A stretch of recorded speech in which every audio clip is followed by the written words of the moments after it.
ये वो बंदा था जो ईरान की, जिसको उग्र लेवल पे बातें करना, डिप्लोमेटिक था ही नहीं है। ये हर समय मार दो, काट दो, बर्बाद कर दो, जला दो, ये उस लेवल की बातें करता था। किसी ने इजराइल को ये थोड़ा ना बोला कि तुमने मारा है। जैसे ही वो मरा, सबसे पहले रिएक्शन इजराइल का है कि भाई देखो हमने नहीं मारा, हमारी तरफ मत देखो ऐसे। और ये 1979 के बाद, जब से ये कठमुल्ला टाइप के लोग आए हैं ना वहां पे, खतरनाक रेडिकल इस्लामिस्ट्स, मार देंगे, काट देंगे, जला देंगे, जो हर समय यही बातें करते हैं, जब से आए हैं तो ईरान का बिल्कुल ऐसा मामला हो गया है कि कोई सांस ले ले तो उसको गोली मार दे। लोगों ने सेलिब्रेट करा, बोला ये ठीक मर गया। उसी प्रकार से यहां पे मोहम्मद मुखबिर जो है, he is the main beneficiary. आपको पता है Iran is this close to becoming a formal nuclear power, this close. और किडॉन का काम है एक्चुअली जो इजराइल के दुश्मन हैं उनको ढूंढ ढूंढ के उनकी हत्या करना। इजरायलियों का सिंपल सा फंडा है कि अगर हमें तुम्हें मारना है, हम कुछ बोलेंगे ना, हम तुम्हें मार देंगे, फिर बता देंगे मार दिया। That's it. They don't talk, they just do. जय हिंद दोस्तों, मैं हूं मेजर गौरव आर्य और आप देख रहे हैं द चाणक्य डायलॉग्स।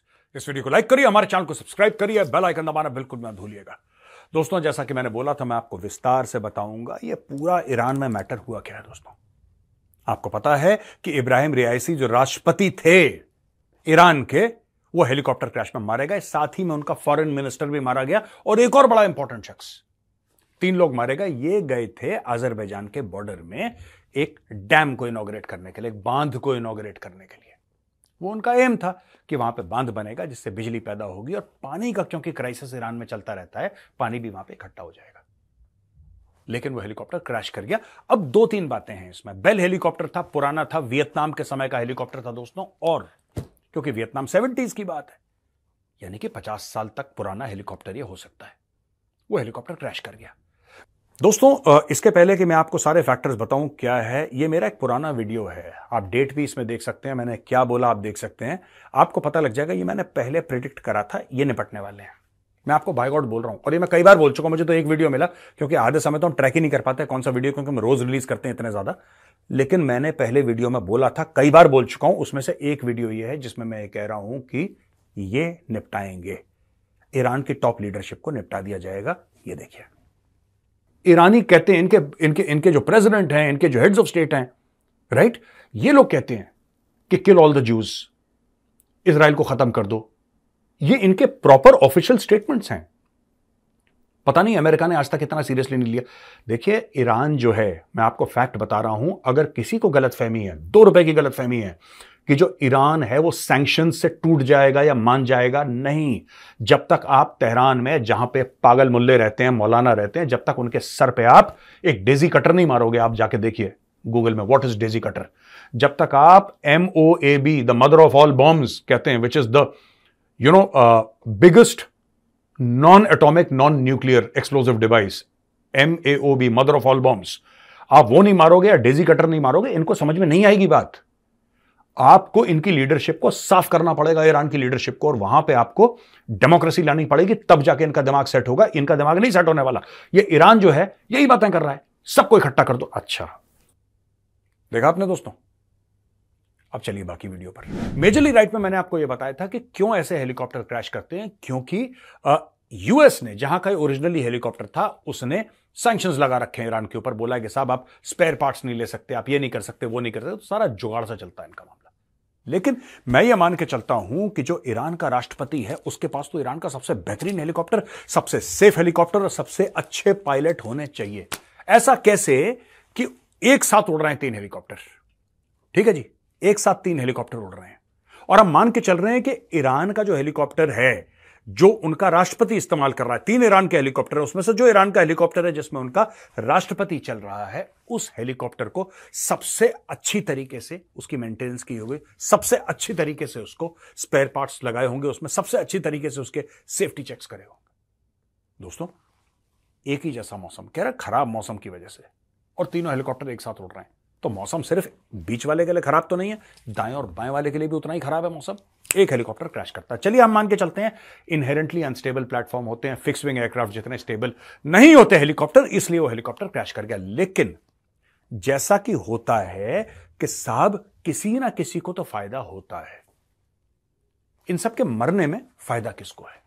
आज हम ये डिस्कस करेंगे कि कौन है जो मार सकता है। मैं आपको कुछ प्रूफ दूंगा, मैं आपको कुछ सबूत देने की कोशिश करूंगा और मैं आपको कुछ जिसको कहते हैं ना कि रेफरेंसेस देने की कोशिश करूंगा, जिससे पूरा मामला आपके सामने क्लियर हो जाएगा।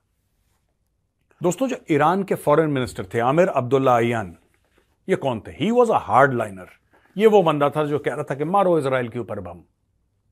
ये वो बंदा था जो ईरान की, जिसको उग्र लेवल पे बातें करना, डिप्लोमेटिक था ही नहीं है।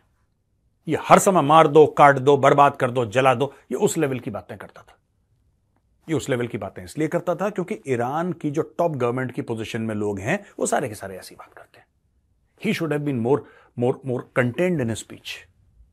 ठीक है, बहरहाल ये हेलीकॉप्टर क्रैश हुआ। आज की तारीख में ऐसा सुनने में आया है कि ईरानियन जो दुनिया भर में फैले, जो ईरान के अंदर है, वो तो डर के मारे चुप हैं। वो डर के मारे चुप हैं, लेकिन दुनिया भर के ईरानियन जो हैं वो खुशियां मना रहे हैं, भंगड़े डाल रहे हैं, कह रहे हैं बिल्कुल ठीक कहो, बिल्कुल ठीक हुआ। लेकिन एक चीज ऐसी हुई, एक ऐसा रिएक्शन आया जिससे कि मैं अचानक सरप्राइज हो गया। यार, मैंने बोला ये है क्या? ये जैसे ही पता लगा वो मर गया, सबसे पहले इजराइल ने आके बोला हमने नहीं मारा। ओ भाई, हमारा कोई लेना देना नहीं। अच्छा, तुमसे बोल कौन रहा है कि तुमने मारा है? तुमसे किसी ने इजराइल को यह थोड़ा ना बोला कि तुमने मारा है। जैसे ही वो मरा, सबसे पहले रिएक्शन इजराइल का आया कि भाई देखो, हमने नहीं मारा, हमारी तरफ मत देखो ऐसे। अब भाई साहब, तीन फैक्टर इन प्ले हैं यहां पे। मैं साफ सीधी आपको बात बता दूं, 3 फैक्टर्स इन प्ले। वो फैक्टर क्या है? पहली चीज, किसको फायदा है या किसको फायदा हुआ कि ये मर गया? मैं आपको बताता हूं, वहां पे वैसे चुनाव नहीं होते जैसे भारत में हो रहे हैं आजकल, या भारत में होते चले हैं जैसे अमेरिका में होते हैं, यूके में होते हैं। वैसे चुनाव नहीं होते। कुछ कुछ लोग मिलकर अपना लीडर चुन लेते हैं, कुछ लोग मिलकर अपना लीडर चुन लेते हैं। और ये 1979 के बाद, जब से ये कठमुल्ला टाइप के लोग आए हैं ना वहां पे, खतरनाक रेडिकल इस्लामिस्ट्स, मार देंगे, काट देंगे, जला देंगे, जो हर समय यही बातें करते हैं, जब से आए हैं तो ईरान का बिल्कुल ऐसा मामला हो गया है कि कोई सांस ले ले तो उसको गोली मारते हैं यार। ऐसा मामला हो गया। वो हिजाब का केस था, वो लड़की ने हिजाब नहीं पहना, उसकी हत्या कर दी, फिर दूसरी को भी मार दिया, कोमा हो गया, फिर वो लड़की कुछ दिनों के बाद मर गई, आपने सुना ही होगा। और कितने 100 लोग मारे दिए गए और गायब हो गए, ये भी आपने सुना होगा। मारे गए कितने, गायब हो गए, किसी को नहीं पता, ये हिजाब की कंट्रोवर्सी में। खैर, बहरहाल, coming back to the point, लोगों ने सेलिब्रेट करा, बोला ये ठीक मर गया। इजराइल ने बोला भैया हमने नहीं मारा, हमारी तरफ मत देखो। और तीसरी चीज मैंने बताई कि किसका फायदा था यार। सबसे बड़ी बात, फायदा किसका था? फायदा उस बंदे का था जिसको एक्टिंग प्रेसिडेंट अब बना दिया है। दोस्तों, जो अभी इंटरिम प्रेसिडेंट बना है उसका नाम है मोहम्मद मुकबर। मोहम्मद मुकबर कौन है? ये वाइस प्रेसिडेंट है, यानी कि इब्राहिम रियासी के नंबर 2। और लोग कह रहे थे कि इसको, और लोग कह भी रहे हैं, सोशल मीडिया पे बातें चल रही हैं कि इसको सबसे ज्यादा फायदा है। दोस्तों, ऐसा है कि इसको मानिए जैसे कि एक लाइफ इंश्योरेंस पॉलिसी। आपने किसी के लिए 5 करोड़ की लाइफ इंश्योरेंस पॉलिसी करा दी आपने, और आप हैं उसके बेनिफिशियरी, यानी कि अगर वो मरेगा तो आपको 5 करोड़ मिलेंगे। ठीक है, जब वो बंदा मर जाता है तो पुलिस सबसे पहले किसको उठा के ले जाएगी? शक की सुई आपके ऊपर आएगी ना, क्योंकि बेनिफिशियरी आप हैं। उसी प्रकार से यहां पे मोहम्मद मुकबिर जो है, he is the main beneficiary. और ईरान के अंदर यह सिस्टम काफी टाइम से चलता आ रहा है, इसको हटा दो, उसके लिए कोई र्यूमर फैला दो, इसको बोलो कि ये करप्ट है, इसको बोलो कि ये वफादार नहीं है। तो ये ईरान में बहुत चलता है, ये ईरान में बहुत चलता है। पहली शक की सुई इसकी ओर जाती है। दूसरी शक की सुई लोग कह रहे हैं, और अब ये आवाजें और तेज हो रही हैं दोस्तों, धीरे धीरे ये आवाजें और तेज हो रही हैं कि इजराइल ने निपटा दिया। बहुत पहले से मैं कहता चला आया हूं ये बात, I have been saying this for a very long time. Israel की मजबूरी है इनको निपटाने की। हो सकता है मेरा एनालिसिस गलत हो, मैं ये नहीं कह रहा कि उन्होंने मारा है, no, I am not saying that, पर मैं कह रहा हूं कि इजराइल की मजबूरी है इनको मारना। क्योंकि इजराइल आज से नहीं, दशकों से यही बात अमेरिका से कह रहा है कि बॉस, ये हिजबुल्ला है, हमास है, हुथी हैं, ये सब वैसे हैं जैसे खाने में अचार, पापड़, सलाद होते हैं। असली में दाल, रोटी, सब्जी, पनीर कुछ और है। तुम उधर देख नहीं रहे, तुम देख रहे हो ये सब छोटी मोटी चीजें which are non essential, may be tasty but non essential. America ने बोला नहीं, तुम ईरान को कुछ नहीं कहोगे, ईरान को कुछ नहीं कहोगे। आपको पता है, Iran is this close to becoming a formal nuclear power, this close. Iran is this close. तो कौन नहीं चाहता था ईरान न्यूक्लियर पावर बने? सोचिए, कौन नहीं चाहता था? इजराइल नहीं चाहता था, क्योंकि हर समय ईरान ने यही बोला है कि बम मार के सारे यहूदियों को मार दो, throw the Jews into the sea. ये ईरान कहता चला आ रहा है आज तक यार। ईरान कोई ऐसा महीना नहीं जाता जब ईरान की टॉप लीडरशिप इजराइल को धमकी नहीं देती कि तुम्हें हम बर्बाद कर देंगे, तुम्हें बर्बाद कर देंगे। खुल के बोलते हैं कि तुम्हें बर्बाद कर देंगे। क्या ऐसा हो सकता है कि इजरायलियों ने मिलकर निपटा दिया इसको? बोला कि बहुत चूचू कर रहा था, निपटाओ उसको। क्योंकि एक रबाए, जैसे कि हमारे यहां मंदिर में पुजारी होते हैं, पंडित होते हैं, या मुसलमानों में मौलवी होते हैं, वैसे यहूदियों में रबाए होते हैं। और एक बहुत मशहूर, बहुत बड़े नामी ग्रामी रबाए ने यह बोला है कि इस आदमी को कुत्ते की मौत मिली है। उसने स्टेटमेंट दिया है कि this man, he has died a dog's death, this dog has been killed because ये कह रहा था कि मैं यहूदियों को टांग दूंगा, मैं यहूदियों को मार दूंगा। और भगवान ने इसको डिवाइन पनिशमेंट दी है कि इसको बिल्कुल धुआं धुआं कर दिया, हवा में उड़ा दिया हेलीकॉप्टर के साथ। यह भी बात है। तो अब आप बात सोचिए कि ये कैसे करा होगा अगर इजराइल ने करा होगा। दोस्तों, इजराइल की मोसाद के अंदर एक सीक्रेट यूनिट है जिसका नाम है किडॉन। किडॉन एक ऐसी सीक्रेट यूनिट है जिसके बारे में इजराइल खुल के कभी बात नहीं करता। इजराइल कहता हमें पता ही नहीं यार इसके बारे में क्या चक्कर चल रहा है इनका। उसके अंदर स्पेशल फोर्सेस के ऑपरेटिव्स हैं, उसके अंदर मोसाद के ऑपरेटिव्स होते हैं खास। और किडॉन का काम है एक्चुअली जो इजराइल के दुश्मन हैं उनको ढूंढ ढूंढ के उनकी हत्या करना। ये मैं आपको सच बात बता रहा हूं। जब करीब 11 एथलीट्स मारे गए थे म्यूनिक ओलंपिक गेम्स में, जब पैलेस्टीनियंस ने मार दिए थे, पैलेस्टीनियन टेररिस्ट ने, तो भाई साहब उनको 10-15 साल लग गए। कोई कहीं छुपा, किसी ने नाम बदल दिया, किसी ने प्लास्टिक सर्जरी कर दी, किसी ने दाढ़ी उगा ली, किसी ने दाढ़ी काट दी। जो भी उसके, एक तो जिन्होंने मारा वो अलग चीज, जो उसके पीछे थे, एक एक बंदे को ढूंढ ढूंढ के, कोई यूरोप में निपट रहा है, कोई कहीं मिडिल ईस्ट में निपट रहा है, कोई कहीं, मतलब जो जहां पे छुपा उसने अपनी कितनी आइडेंटिटी बदल ली, और किडॉन ने उसको ढूंढ के निपटाया। ये यहूदियों का और ये किडॉन का ट्रैक रिकॉर्ड है। अगर आप इजराइल के खिलाफ करेंगे, कुछ भी करेंगे इजराइल के खिलाफ, ये आपको ढूंढ के निकाल के मार डालेंगे जान से। आपको पता है एरिक आइकमैन की स्टोरी आपने सुनी है दोस्तों? एरिक आइकमैन की स्टोरी। एरिक आइकमैन एक नाजी वॉर क्रिमिनल था, एसएस कहते हैं। एसएस हिटलर के खास एक फोर्स हुआ करती थी, उसका नाम था एसएस। वो एसएस का मेंबर था और उसने कई यहूदियों को मरवाया था, लाखों दर लाखों की तादाद में। जब लड़ाई खत्म हुई तो भाग गया, अर्जेंटीना में छुप गया। 5 साल, 10 साल, 15 साल, 20 साल चुपचाप। उसको लगा कि मैं तो पकड़ा ही नहीं गया। एक दिन जूस को यह पता लग गया, इजरायलियों को यह पता लग गया कि एरिक आइकमैन इधर छुपा है। उन्होंने टीम भेजी अर्जेंटीना। वो टीम अर्जेंटीना में पहुंची, मोसाद की टीम, उसको किडनैप करा। उसको किडनैप करके वापस इजराइल लेकर आए, जज के सामने खड़ा करा, टांग दिया। ये है इजरायली। तो दूसरी शक की सुई जो जाती है दोस्तों, वो जाती है इजराइल के ऊपर, क्योंकि इजराइल कभी कहता नहीं है। देखिए, इजरायलियों के साथ एक बात है, ये ईरानी बहुत बोलते हैं हम मार देंगे और जिस दिन कयामत के दिन आएगा उस दिन ये होगा कयामत। इजरायली कभी कुछ नहीं बोलता, कयामत फयामत ये सब बातें नहीं करते वो लोग। इजरायलियों का सिंपल सा फंडा है कि अगर हमें तुम्हें मारना है, हम कुछ बोलेंगे ना, हम तुम्हें मार देंगे, फिर बता देंगे मार दिया। That's it. They don't talk, they just do. क्या ये इजरायलियों ने मारा? It is highly possible, it is highly possible कि इजरायलियों ने मार दिया होगा, क्योंकि उनका ट्रैक रिकॉर्ड ऐसा है, वो मार देते हैं, वो फिर बातचीत नहीं करते, कहीं पर भी छुपा है। इसलिए मैं कह रहा हूं, जो बंदा छुपा है तुर्की में, जो छुपा है कतर में, वो कितना भी छुप ले, आज नहीं तो 5 साल के बाद, नहीं तो 10 साल के बाद, कोई ये जाएगा ना घर से बाहर निकल के। ये घर से बाहर निकला और इसने बोला कि मेरा कोई गेस्ट आया है, मैं उसको सी ऑफ करने जा रहा हूं। सामने वाली छत पे बैठा स्नाइपर, एक सिंगल हेडशॉट, कहानी खत्म। ये करते चले आए हैं, मैं अपने मन से नहीं बोल रहा। ये आप जाके इंटरनेट पे जाके ढूंढिए किडॉन, KIDON। किडॉन करता क्या है? किडॉन यही काम करता है। और तीसरी शक की सुई किस पे जाती है भाई? शौक लगेगा आपको। तीसरी शक की सुई जाती है चीनियों पर और अमेरिकन पर। अब अमेरिकन और चीनी ऐसा क्यों करेंगे दोस्तों? सिंपल सी बात है। चीनी क्यों करेंगे यह मैं आपको बता देता हूं, और अमेरिकन क्यों करेंगे यह मैं आपको बता देता हूं। दोस्तों, पहले चीन पर आते हैं। बात यह है कि पाकिस्तान के अंदर चाइना ने एक पोर्ट बनाया, उस पोर्ट का नाम है गवादर। और गवादर पे इन्होंने अपनी जानिसार कर दी, अपने सारे पैसे वैसे, धन दौलत, सब कुछ फूंक दिया चाइनीज ने। चाइनीज ने बोला लो। चाइना पाकिस्तान इकोनॉमिक कॉरिडोर पे इन लोगों ने तकरीबन 60 अरब यूएस डॉलर लगा दिए और अब कह रहे हैं कि और लगाना है। तो दोस्तों मैं आपको बताऊं कि चाबहार पोर्ट और ग्वादर पोर्ट के बीच में जो फासला है ना, वो सिर्फ 170 किलोमीटर है। Only 170 kilometres. अब आप एक बात बताइए, जो पोर्ट जिसके चलते 60 अरब डॉलर, उनका मन क्या था चाइनीज का? ये पूरा चाइना पाकिस्तान इकोनॉमिक कॉरिडोर ये तो इनके काम का नहीं है, काम का तो इनके ग्वादर पोर्ट है। अगर यही ग्वादर पोर्ट, अब सोचिए, एक वियर्ड सा सिनेरियो सोचिए, यही ग्वादर पोर्ट अगर चाइना के पास में होता तो ऐसे घूम के रोड थोड़ा ना बनाता। In the end China wants to reach Gwadar.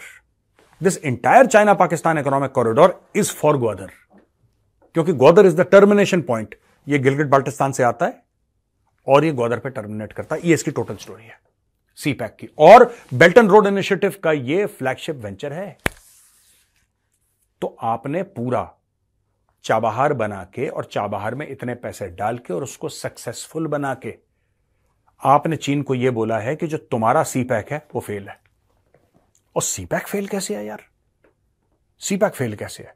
CPEC fail ऐसे है कि सीपैक तभी तक सक्सेसफुल है जब तक चाइना उसको इस्तेमाल कर रहा है। पर चाइना यह चाहता है कि दुनिया इस्तेमाल करे।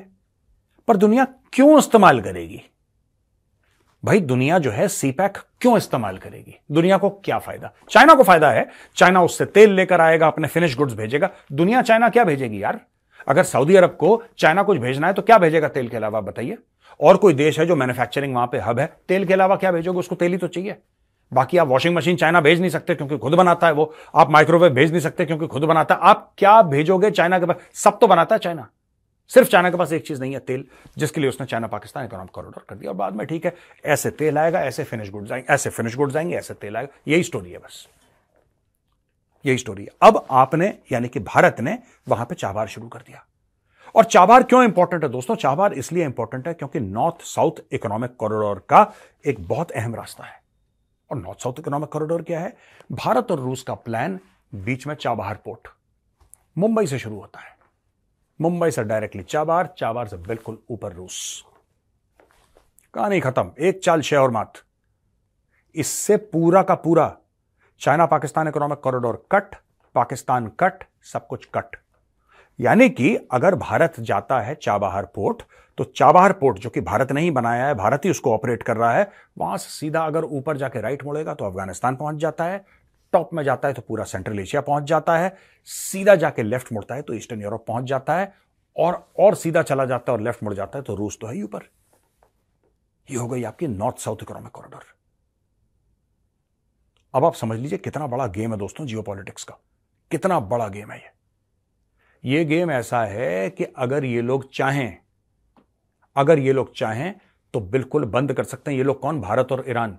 ये मिलके चाहें तो चीन का पूरा मंसूबा फ्लॉप करवा सकते हैं। और ईरान चाहता नहीं, हो सकता है भारत चाहता हो, ईरान का भी नहीं चाहता। ईरान तो कहता है तुम भी धंधा करो, हम भी धंधा कर रहे हैं, लेट्स बोथ डू बिजनेस। लेकिन यहां पे होता ऐसा नहीं है यार। आपने पाकिस्तान की नाक के नीचे, क्योंकि चाइना उसमें इन्वॉल्व है, आपने उनकी नाक के नीचे एक नया पोर्ट खड़ा कर दिया। और हाल ही में तो साइन हुआ था 2-4 दिन पहले, हमारे मंत्री गए थे वहां पे, सोनोवाल जी, उन्होंने साइन करा 10 साल का, 10 साल का उन्होंने साइन करा। 3-4 दिन के अंदर ये केस हो गया। आपको लग रहा है बहुत ज्यादा कोइंसिडेंस? ऐसा नहीं लग रहा आपको कि चलता है कोई बात नहीं? आपको नहीं आ रही इसमें साजिश की बू कि भारत साइन करता है और जो सबसे बड़ा वोटरी है चाबहार पोर्ट का, जो सबसे ज्यादा चिल्ला चिल्ला के कहता है, चाहे उनका प्रेसिडेंट हो रियासी या उनका फॉरेन मिनिस्टर हो, जो सबसे ज्यादा चिल्ला चिल्ला के कहते हैं कि चाबहार बनाओ, चाबहार बनाओ, हम इंडिया के साथ हैं, चाबहार बनाओ, उन दोनों को एक ही हेलीकॉप्टर क्रैश में एक शॉट में निपटा देते हैं। अब दोस्तों दूसरा गेम है यूएस का। यूएस का क्या गेम है? देखिए, इंडिया और यूएस तो पार्टनर्स हैं। इंडिया यूएस पार्टनर्स हैं, और इंडिया और यूएस इसलिए पार्टनर हैं क्योंकि यूएस को दिखता है चीन खतरा, और उसको पता है कि पूरे एशिया में सिर्फ एक मुल्क है जो चीन के दांत तोड़ने की भी हिम्मत रखता है और सलाहियत भी रखता है, and that is India. It has the capability and the intent to beat up China. इसीलिए, वरना दोस्तों ऐसा नहीं है कि भारत ने, यूएस भारत से बहुत गुस्सा, ये पन्नू वाला पूरा केस है ना, ये वही तो है, ये निज्जर वाला केस है, सब वही तो है कि यार एक बात बताओ, हम भारत को टेक्नोलॉजी भी दें, हम भारत की मदद भी करें, हम भारत के लिए सब कुछ करें, और भारत यार हमारी बात भी नहीं मानता। यार ऐसा कैसे हो सकता है? भारत बात नहीं मानता? मैं आपको बात बताता हूं, ये जो चुनाव हमारे हो रहे हैं ना, किसी ने बहुत एक बढ़िया बात करी थी, मैं किसी से बात कर रहा था, कहता है यूएस की सबसे बड़ी फिक्र पता है क्या है? यूएस की सबसे बड़ी फिक्र है कि नरेंद्र मोदी दोबारा आ जाएंगे थंपिंग मेजॉरिटी के साथ। ये सबसे बड़ी फिक्र है यूएस की। ये जो पूरा केस हो रहा है ना कि निज्जर को मार दिया और 5 आइज और यहां पे पन्नू के पीछे लोग पड़ गए, ये सारी की सारी दोस्तों, सारी की सारी चीजें सिर्फ एक चीज है कि भारत को कैसे अनसेटल करना है। भारत को अनसेटल करो। ये भारत के मसाले खराब हैं, भारत की वैक्सीन खराब है, भारत का ये खराब है, भारत का वो। एक ऐसा माहौल बनाओ कि भारत में सब कुछ गड़बड़ हो रहा है, कि लोग गुमराह हो जाएं, मासूम लोग हैं, कंफ्यूज हो जाएं, गलत पार्टी को वोट दे दें। नरेंद्र मोदी कुर्सी पे तो बैठे, लेकिन मजबूती से ना बैठे यार। उनको मोदी जी पसंद हैं, लेकिन वो कह रहे हैं कि ऐसा बैठे जहां पे 2-4 लोगों से सपोर्ट होके वो पीएम बन जाए, तो हमारी बात भी माने और लोगों को, हम बाकी लोगों का मैनेज कर देंगे और इनके ऊपर प्रेशर डाल सके। अगर मोदी जी को वोट मिल जाते हैं दोस्तों, जो कि मिल ही रहे हैं, और एक थंपिंग मेजॉरिटी से मोदी जी आ जाते हैं, 400 पार नहीं पार वो मेरा मैटर नहीं है, वो मेरा मैटर नहीं है। लेकिन अगर मोदी जी आ जाते हैं तो सबसे बड़ा जो नुकसान हो जाएगा अमेरिका का हो जाएगा। अमेरिका कभी नहीं चाहता कि भारत, वो चाहता है भारत शक्तिशाली हो, लेकिन उनको ऐसा शक्तिशाली भारत चाहिए जो उनके इशारों में नाचे। उनको बेसिकली एक बड़ा पाकिस्तान चाहिए। जैसे पाकिस्तान को $4 फेंके, पाकिस्तान लेट जाता है ना, भारत कहता है मैं तुम्हें डॉलर नहीं चाहिए तुम्हारे, अगर हम तुमसे कुछ चीज खरीद रहे हैं तो दाम बताओ, पैसे लेकर जाओ, सामान दो, कहानी खत्म हो गई। इनको ये रिलेशनशिप समझ में नहीं आता अमेरिकनों को। अमेरिकन से कहते हैं यार ऐसा कैसे हो सकता है, हाउ इज इट पॉसिबल कि भारत जैसा देश जहां पे कल लोग भूखमरी से मर रहे थे, जहां पे बहुत ज्यादा अराजकता थी, जहां पे राइट्स होती थी, सिविल वॉर जैसी एक 2 बार कंडीशन हो चुकी है, इमरजेंसी एक बार लागू हो चुकी है, भारत में इतने कांड होते थे, इतने कलेश होते थे, वहां वो भारत तरक्की करके 5th लार्जेस्ट इकोनॉमी बन गया। अब तो हमारे हाथ नहीं लगेगा। और अब आप बोलेंगे इन सब चीजों का क्या रिलेशनशिप है इस बंदे को मारने का? भाई साहब, इसके लिए मैं आपको ले चलता हूं India middle east Europe economic corridor. ठीक है, India middle east Europe economic corridor. ये देखिए अपने मैप पे कहां से कहां जा रही है ये। ठीक है, कहां से कहां जा रही है। इनके लिए बहुत जरूरी है कि चाबहार खत्म हो जाए। पर चाबहार पे बम थोड़ा ना मार देंगे यार। अमेरिका ऐसा थोड़ा ना कि अपना कोई भेजेगा, कोई बॉम्बर भेजेगा, स्ट्रेटेजिक बॉम्बर, तो वहां पे बम मार देगा, न्यूक्लियर बॉम्ब। ऐसा नहीं होने वाला है। अमेरिका की असली प्रॉब्लम यह है कि चाबहार को अगर आपको न्यूट्रलाइज करना है तो आपको वो लोग न्यूट्रलाइज करने पड़ेंगे जो चाबहार के सबसे बड़े चीयर लीडर्स हैं। और सबसे बड़ा चाबहार का चीयर लीडर कौन है आपको पता है? सबसे बड़ा, that was Ibrahim Raisi. America ये होप करेगा कि अब इब्राहिम रईसी खत्म हो गया है, उसका फॉरेन मिनिस्टर खत्म हो गया है, अब कुछ समय के लिए चाबहार बैक बर्नर पे आ जाए। चाबहार चुपचाप पीछे से बैक बर्नर पे आ जाए, बाकी हम देख लेंगे। दोस्तों, आपको जाते जाते एक और बात बता दूं, खुमैनी जो है ना, सुप्रीम लीडर ईरान का बेताज बादशाह, उसका इमीडिएट सक्सेसर कौन बन रहा था? क्योंकि वो मिड 80s में है, वो मिड 80s में। आप समझिए पॉलिटिक्स, समझिए ईरान की इंटरनल पॉलिटिक्स। अमेरिका क्या चाह रहा है? खुमैनी मिड 80s, 85-86 साल। अब कभी ना कभी तो वो ऑफ होगा, कभी ना कभी तो वो मरेगा, चाहे ऐसे मरे चाहे ऐसे मरे। ऐसा तो नहीं है कि आज से 10 साल बाद भी वो 95 साल की उम्र में भी वो वैसी एक्सीलेटर पे पाओगे उसके। लेकिन उसका नेचुरल सक्सेसर कौन था ईरान में, जिसके पीछे स्ट्रगल भी हुआ ईरान में और काफी झटपट हुई, लेकिन उसका कौन था जिसको सब लोग बोल रहे थे कि हां ये बनेगा? खुमैनी के बाद ये बंदा है, खुमैनी की कुर्सी पे यही बैठेगा। और हर जगह एक लार्ज एग्रीमेंट थी कि यही बंदा सुप्रीम लीडर बनेगा ईरान का। वो कौन था? उस बंदे का नाम था इब्राहिम रईसी। ठीक है दोस्तों, तो उन्होंने क्या करा कि एक लीडर पुराना जो जा रहा है, जिसकी रोशनी बुझ रही है, और एक नया लीडर जो उसकी जगह आने वाला है, उसकी रोशनी बुझा दी। अब इन्होंने क्रिएट कर दिया ईरान के अंदर लीडरशिप वैक्यूम। ये थी आज की पूरी कहानी, लेकिन ये स्टोरी डेवलप कर रही है। आगे चल के स्टोरी कैसी बनेगी, कौन कौन से इसमें और खिलाड़ी आएंगे जो अपने बयान देंगे या उनका रोल साझा होगा, जैसा भी होगा मैं सारी की सारी डिटेल्स आपके पास लेकर आऊंगा। तो दोस्तों, यहां पे आज का वीडियो होता है खत्म। कैसा लगा इस वीडियो को लाइक जरूर करिएगा, हमें बताइए कमेंट्स में कैसा आपको वीडियो लगा, और चैनल को सब्सक्राइब करिए, बेल आइकन दबाना बिल्कुल मत भूलिएगा। जय हिंद, वंदे मातरम, भारत माता की जय।